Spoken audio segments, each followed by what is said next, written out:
Chairman Grothman, Ranking Member Garcia, distinguished members of the House Oversight Subcommittee on National Security, Representatives Burchett and Luna. My name is Ryan Fobbs Graves, and I am a former F-18 pilot with a decade of service in the U.S. Navy, including 2 deployments in Operation Enduring Freedom and Operation Inherent Resolve. I have experienced advanced UAP firsthand, and I'm here to voice the concerns of more than 30 commercial aircrew and military veterans who have confided their similar encounters with me. Today, I would like to highlight 3 critical issues that demand our action. As we convene here, UAP are in our airspace, but they are grossly underreported. These sightings are not rare or isolated, they are routine. Military aircrew and commercial pilots, trained observers whose lives depend on accurate identification, are frequently witnessing these phenomena. The stigma attached to UAP is real and powerful and challenges national security. It silences commercial pilots who fear professional repercussions, discourages witnesses, and is only compounded by recent government claims questioning the credibility of eyewitness testimony. Parts of our government are aware of more about UAP than they let on, but excessive classification practices keep crucial information hidden. Since 2021, all UAP videos are classified as secret or above. This level of secrecy not only impedes our understanding, but fuels speculation and mistrust. In 2014, I was an F-18 Foxtrot pilot in the Navy Fighter Attack Squadron 11, the Red Rippers, and I was stationed at NAS Oceana in Virginia Beach. After upgrades were made to our jet's radar systems, we began detecting unknown objects operating in our airspace. At first, we assumed they were radar errors, but soon we began to correlate the radar tracks with multiple onboard sensors, including infrared systems, eventually through visual ID. During a training mission in Warning Area Whiskey 72, 10 miles off the coast of Virginia Beach, 2 F-18 Super Hornets were split by a UAP. The object, described as a dark gray or a black cube inside of a clear sphere, came within 50 feet of the lead aircraft and was estimated to be 5 to 15 feet in diameter. The mission commander terminated the flight immediately and returned to base. Our squadron submitted a safety report, but there was no official acknowledgement of the incident and no further mechanism to report the sightings. Soon, these encounters became so frequent that aircrew would discuss the risk of UAP as part of their regular pre-flight briefs. Recognizing the need for action and answers, I founded Americans for Safe Aerospace. The organization has since become a haven for UAP witnesses who were previously unspoken due to the absence of a safe intake process. More than 30 witnesses have come forward, and almost 5,000 Americans have joined us in the fight for transparency at safeaerospace.org. The majority of witnesses are commercial pilots at major airlines. Often, they are veterans with decades of flying experience. Pilots are reporting UAP at altitudes that appear above them at 40,000 feet, potentially in low Earth orbit or in the gray zone below the Kármán line, making inexplainable maneuvers like right-hand turns and retrograde orbits or J-hooks. Sometimes these reports are reoccurring, with numerous recent sightings north of Hawaii and in the North Atlantic. Other veterans are also coming forward to us regarding UAP encounters in our airspace and oceans. The most compelling involve observations of UAP by multiple witnesses and sensor systems. I believe these accounts are only scratching the surface, and more will share their experiences once it is safe to do so. In closing, I recognize the skepticism surrounding this topic. If everyone could see the sensor and video data I witnessed, our national conversation would change. I urge us to put aside stigma and address the security and safety issue this topic represents. If UAP are foreign drones, it is an urgent national security problem. If it is something else, it is an issue for science. In either case, unidentified objects are concerned for flight safety. The American people deserve to know what is happening in our skies. It is long overdue. Thank you. Mr. Rush. Mr. Chairman, ranking members and congressmen, thank you. I'm happy to be here. This is an important issue, and I'm grateful for your time. My name is David Charles Grush. I was an intelligence officer for 14 years, both in the U.S. Air Force, both active duty, Air National Guard, and Reserve, at the rank of major, and most recently from 2021 to 2023, at the National Geospatial Intelligence Agency, NGA, at the GS-15 civilian level, which is the military equivalent of a full bird colonel. I was my agency's co-lead in unidentified anomalous phenomena and transmedium object analysis, as well as reporting to the UAP task force, UAPTF, and eventually, once it was established, the All Domain Anomaly Resolution Office, AARO.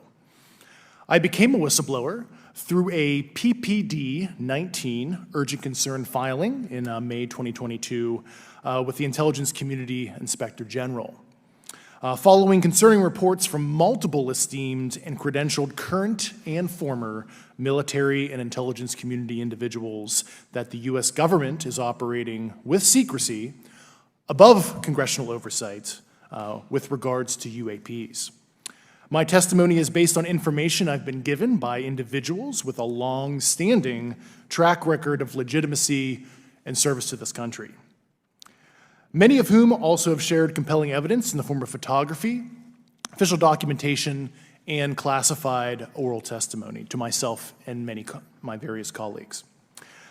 I have taken every step I can to corroborate this evidence over a period of 4 years while I was with the UAP Task Force and do my due diligence on the individual sharing it. This is because of these steps, I believe strongly in the importance of bringing this information before you. I am driven by a commitment of both to truth and transparency, rooted in our inherent duty to uphold the United States Constitution and protect the American people. I'm asking Congress to hold our government to this standard and thoroughly investigate these claims. But as I stand here under oath now, I am speaking to the facts as I've been told them.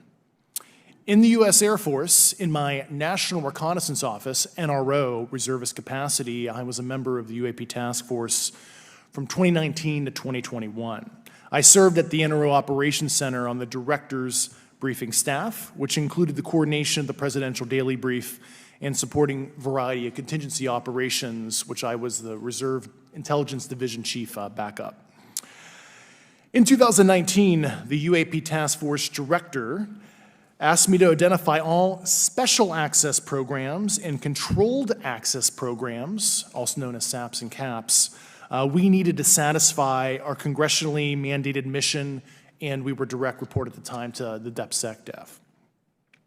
At the time, due to my extensive executive level intelligence support duties, I was cleared to literally all relevant compartments and in a position of extreme trust, both in my military and civilian capacities. I was informed in the course of my official duties of a multi-decade UAP crash retrieval and reverse engineering program, to which I was denied access to those additional read-ons when I requested it. I made the decision, based on the data I collected, to report this information to my superiors and multiple inspectors general, and in effect becoming a whistleblower. As you know, I've suffered retaliation for my decision, but I am hopeful that my actions will ultimately lead to a positive outcome of increased transparency. Thank you, and I'm happy to answer your questions. Thank you. Commander Fravor? Thank you. Thank you, Mr. Chairman, Congressmen, Congresswomen. I want to first thank you for the invitation to speak to the committee on the UAP topic that has been in the news for the past 6 years and seems to be continuing to gain momentum. As you know, my name is David Fravor. I'm a retired commander in the United States Navy. In 2004, I was a commanding officer of Strike Fighter Squadron 41, the world-famous Black Aces. We were attached to Carrier Wing 11, stationed on board the USS Nimitz, and had begun a 2-month workup cycle off the coast of California. On this day, we were scheduled for a 2v2 air-to-air training with the USS Princeton as our control. When we launched off Nimitz, my wingman was joining up. We were told that the training was going to be suspended and we were going to proceed with real-world tasking. As we proceeded to the west, the air controller was counting down the range to an object that we were going to, and we were unaware of what we were going to see when we arrived. The controller had told us that these objects had been observed for over 2 weeks, coming down from over 80,000 feet, rapidly descending to 20,000 feet, hanging out for hours, and then going straight back up. For those who don't realize, above 80,000 feet is space. We arrived at the location at approximately 20,000 feet, and the controller called merge plot, which means that our radar blip was now in the same resolution cell as the contact. As we looked around, we noticed that we saw some whitewater off our right side. It's important to note that the weather on this day was as close to perfect as you could ask for off the coast of San Diego. Clear skies, light winds, calm seas, no whitecaps from waves. So the whitewater stood out in a large blue ocean. All 4 of us, because we were in F-18Fs, so we had pilots and Wizzo in the back seat, looked down a small, saw a white tic-tac object with a longitudinal axis pointing north-south and moving very abruptly over the water like a ping-pong ball. There were no rotors, no rotor wash, or any sign of visible control surfaces like wings. As we started clockwise towards the object, my Wizzo and I decided to go down and take a closer look with the other aircraft staying in high cover to observe both us and the Tic Tac. We proceeded around the circle about 90 degrees from the start of our descent, and the object suddenly shifted its longitudinal axis, aligned it with my aircraft, and began to climb. We continued down another 270 degrees, nose low, where the Tic Tac, or we considered 270 degrees to where, and we went nose low to where the Tic Tac would have been. Our altitude at this point was about 15,000 feet, and the Tic Tac was about 12,000. As we pulled nose onto the object, within about a half mile of it, it rapidly accelerated in front of us and disappeared. Our wingmen, roughly 8,000 feet above us, lost contact also. We immediately turned back to see where the white water was at, and it was gone also. So as we started to turn back towards the east, the controller came up and said, "Sir, you're not going to believe this, but that thing is at your cap point roughly 60 miles away in less than a minute." You can calculate the speed. We returned to Nimitz. We were taking off our gear. We were talking to one of my crews that was getting ready to launch. We mentioned it to them, and they went out and luckily got the video that you see, that 90-second video. What you don't see is the radar tape that was never released, and we don't know where it's at, of the active jamming that the object put on an APG-73 radar, and I can get into modes later if you're interested.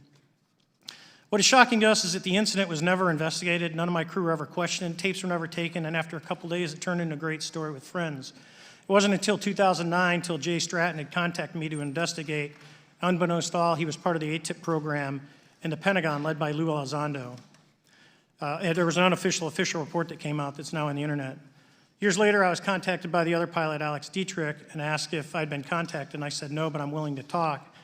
I was contacted by Mr. Elizondo, and we talked for a short period of time, and he said we'd be in contact.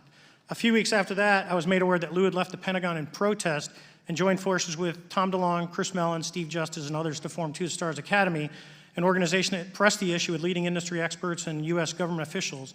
They worked with Leslie Kean, who is present today, Ralph Blumenthal, and Helene Cooper to publish the articles in the New York Times 2017 New York Times, and it removed the stigma on the topic of UFOs, which is why we're here today. Those articles open the door for the government and public that cannot be closed. It has led to an interest from our elected officials who are not focused on little green men, but figuring out where these craft are, where they're from, the technology they possess, how do they operate. It also led to the Whistleblower Protection Act and the NDAA. There are multiple witnesses coming forward to say that have firsthand knowledge, and Mr. Grush just covered that. What concerns me is that there's no oversight from our elected officials on anything associated with our government processing or working on craft. Believe it not from this world. This issue is not a full public disclosure that could undermine national security, but it is about ensuring that our system of checks and balances works across all work done in the government using taxpayer funds. Relative to government programs, even unacknowledged WAVE programs have some level of oversight by the appropriate committee members in the House and Senate, and this work that is said to be occurring from whistleblower testimonies should not be exempt. In closing, I would like to say that the Tic Tac object we engaged in 2004 was far superior to anything that we had on time, have today, or are looking to develop in the next 10 years. If we in fact have programs that possess this technology, it needs to have oversight from those people that the citizens of this great country elected in office to represent what is best for the United States and best for the citizens. I thank you for your time. Thank you very much.